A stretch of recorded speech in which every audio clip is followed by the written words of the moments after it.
Firstly, I'd like to congratulate anyone who's wearing red today. Nice job. You got the memo? Yes, it is Pentecost. You see us finishing our Easter season strong. For those of you not wearing red, come on. We got the memo. Come on. I'm just kidding. But it is a wonderful day, right? Celebrating Pentecost, an awesome solemnity, an awesome feast to be able to finish out Christmas season, where we just have been really praying on and leaning into the truth of the resurrection and how the resurrection of Jesus really did change the whole world, changed everything. And it's a special weekend as well. You know also that this weekend is officially Welcome Back Sunday. So the dispensation from Holy Mass has officially ended this Sunday. So if there are any that are with us in church today that have not been in church since the pandemic began, welcome back. It is great to have you back. It's good to see a church a little fuller than normal. I've been seeing that at all the Masses. It's just so good for us to kind of begin to return, right, to a sense of normalcy. And we have, right? We're now in the full swing of this kind of mass exodus, are we not, right? From this horrible pandemic that has gripped the world, right, for the last 400 plus days. And so on this solemnity of Pentecost, where is the Lord speaking to us in this time and in this place? And I can't help but think that he's sort of saying these words to begin again, right? To begin again, right? To start over. I think, and even in our own sort of natural human experiences, we realize how important it is to start over. How good it is for us to be able to begin again. Because there's this great joy in the moment where not only do we recognize we're kind of walking around with the extra bonus junk, but we're just like, slide it off, and we're like, I'm like a free man. Feels great. Especially at the end of a school year. Now is my third year of chaplain. At the end of a school year, all the students are saying this thing, can we just start over? I don't like my grade right now. We got to go back to the beginning. Can I have a do-over? Right? And how great it is, right? Finally, at the end of the school year, to be able to just be finished, to be done, and to say, I can set it all down now. It's complete. One chapter ends and another chapter begins. There's so much importance in this moment, in moments like that, in moments like these, right? When we have an ending and we have a beginning. And if all of that, right, is just natural to us anyways, how much more might we be feeling it this year in anybody's memory that's currently alive? Right, in anybody's memory that's currently alive, right? The last 420 days have been significant. And isn't that the way that life is anyways, right? Life just tends to work this way, that every morning we wake up and we all got our stuff. We all got our things we know that are going on that day. And there's this sort of invisible backpack that we just put on as soon as we get out of bed. And chances are this, that however you went to bed, the backpack that you pick up the next day weighs just about that much more. Okay, right? Now, since it's so small, we don't even necessarily realize that it's any heavier. In fact, we've been carrying it all the time, and so it just seems like it's a normal life. And it isn't really until we get up to about our eyeballs that we're like, oh, wow, I didn't know how much weight I was carrying around. We actually tend to notice that difference, that maybe the weight of things when we go from beginnings and endings and we make that cross, right, when we cross that divide. And I would have to imagine that the last week and a half might very well be one of those times for many of us in general, because of the context of our world and because of the changes that have, taken place over the last week and a half, 2 weeks. It's almost in a way like moving from a place of darkness and into a new dawn, and we're like, whoa, I didn't know how things were, but now I'm seeing more clearly. And we might be noticing different things even in our own emotions. Let me give you an example. I think one of the things that a lot of people in the world have been dealing with that they didn't know that they were carrying around, but now they're just starting to notice that they've been carrying it around because they're at this chapter ending and chapter beginning, is the truth that I never realized it was a traumatic experience for me to take my mask off. People in the last, many of us, perhaps even in this church, in the last week and a half, maybe feeling a greater sense of anxiety or agitation at people being maskless. Because we never knew how much of a sense of safety that it gave us, right, to be there in this time of extra bonus material junk. And now that we're witnessing people remove that from it, maybe we feel exposed and unsafe in a way. Lots of people in the world feel that. And then, interestingly, right, there's a whole other group of us out there in the world, and maybe there's some other of us right in this church even today who have this other experience, which is, I never knew how much I was dealing with this, but in that last week and a half, I've come to realize how traumatic it was for me to put my mask on. Some have trauma with a mask off, right? Some have trauma putting their mask on. And they realize, I never knew how much this was really affecting me, how much weight this actually was putting upon me emotionally, psychologically. And now when I walk around and I see people still wearing their masks, that makes me anxious. In either of these things, right, it's not like it's right, wrong, indifferent, or in between. We all feel how we feel. What's important for us in this moment is to be able to acknowledge in honesty, this is where I'm at. And maybe I just didn't know that this was where I'm at. But now I'm kind of feeling that there's this extra junk every day. But here's what we all know deep in our hearts.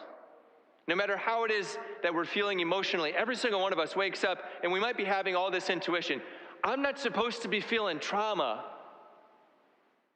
That's not how life is supposed to be. None of us is like, oh, I'm so happy about it. We all know instinctively that there's more, that we were made for something other than the bonus junk, which, by the way, nobody ever asked us if we wanted to pick it up. We were just all handed that. It's just what happened, right? Because sometimes that's just how life is, and we don't have control over it. But here's the glory now then of this moment, that maybe as our eyes are being opened and our hearts are being opened to some of the stuff that we didn't know that we were carrying around. Here comes Pentecost to the rescue. And Jesus says this, he reveals things to us. He says, firstly, he says, if you feel like you've been in a funk for the last 400 days, welcome to the club. Look to your left and to your right. Everyone around you has been in the same spot. And Jesus says, I see you. I see the invisible backpack. And I know the desire that you have to set the things down. And on Pentecost, Jesus comes to breathe grace, to breathe Holy Spirit into our lives so that we can begin again, so that we can start over, so that we can get past the things that have chained us. Because Jesus knows better than we know that we're not supposed to live the life of, I'm not trying to be dramatic by saying the word trauma, but right, we have to say things sometimes as they are, even if it's a minor thing, maybe it's a medium thing or a major thing. It's still, right, an invisible wound that needs healing. And it reminds me also of all things of an NFL quarterback. Okay, right? Stay with me. His name is Phil Rivers. He's recently retired. I don't know if you know that name. He played for the NFL, and it's for 17 seasons, 16 of them for the San Diego Chargers. Last season, I think he played for the Indianapolis Colts. Phil Rivers was a very successful NFL quarterback. A lot of quarterbacks don't stay in the league that many years.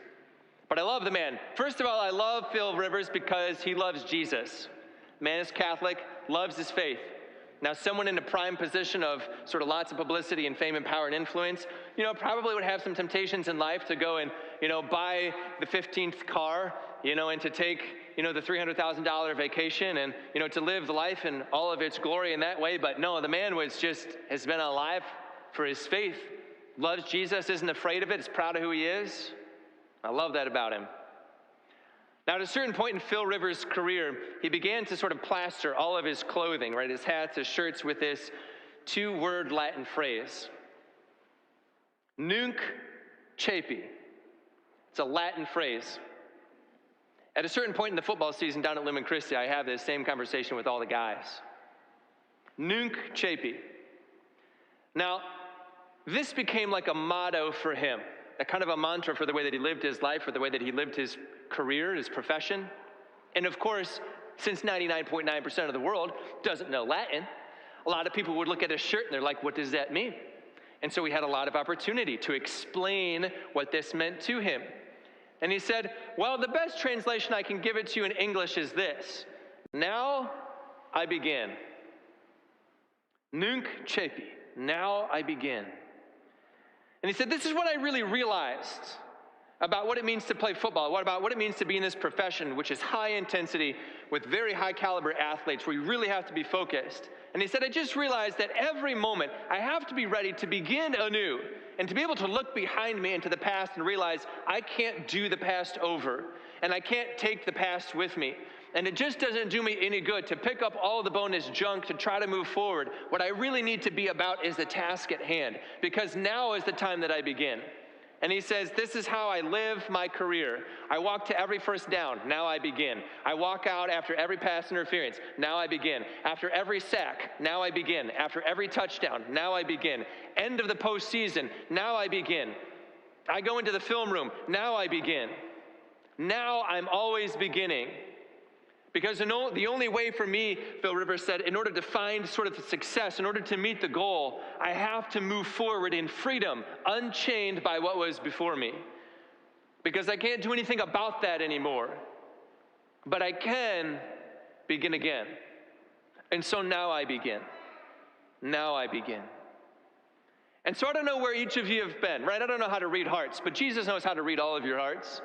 He knows how we've lived the last 425 days. He knows all of the bonus junk, all of the chains, all of the things where you're just like, man, if I could just, can we just start over? Where do you want to start over in your life? What do you want to finally set down? What have been those places of trauma where you're just like, I didn't ask for this? Jesus comes on Pentecost and he says, I see you. And Jesus goes further. Jesus says, I see the desire that you have to set those burdens down. And what I say to you, therefore, is that I provide favored moments of grace. Call it a window of opportunity, which is a moment that's different than other moments. And in my wisdom, I choose that moment to help you set your burden down and to bring renewal to you in a way that you can't bring it to yourself. Super abundantly. That favored moment of grace includes this day, Pentecost. Not every day is Pentecost. It only happens one Sunday a year. And it is particularly a Sunday where Jesus says, are you ready? Because I tell you what, the only thing worse than knowing that I've been walking around with all this junk would be to miss the moment where Jesus says, okay, it's time to set it down. And to continue to walk forward with the junk when we don't have to walk forward with it anymore. Because there's a lot of junk, right, as we know, which isn't junk that by our own powers we can actually unchain ourselves from, but the Lord has that grace in store. And I, in my heart, believe that this is a day that he looks eagerly around this church into each one of us, and he waits. Because he's ready to pour forth graces, but always in a manner that doesn't contravene our free will. He always makes it an invitation, and he says, if you're ready, I'm ready. If you're ready, I'm ready. I'm waiting in the wings. All you got to do is step forward. Make an act of courage, he says. It's one of the reasons why tonight, right after the 5 o'clock Mass, and I would personally invite you, right, whoever wants to return, we're going to have a time of prayer tonight where we ask the Holy Spirit to just simply free us, to help us to walk into the realization that we're at a chapter ending and a chapter beginning, and that there are things in our lives that we want to set down that we can't unless he helps us. And we need to make an act of courage to step into that moment to say, Jesus, thy will be done. Whatever it is, Lord, I trust you. This, that, and the other, Lord, you know what's in my heart. You know what's been my trauma. You know what's been my frustration. You know it's been hard for me to surrender. And so for any of us sitting in this church today, in our own conversation, that interior place, that secret conversation with Jesus, that we see it even in our mind's eye, to make an act of courage and to step forward and say, Jesus, thy will be done. Jesus says, good. Now we begin.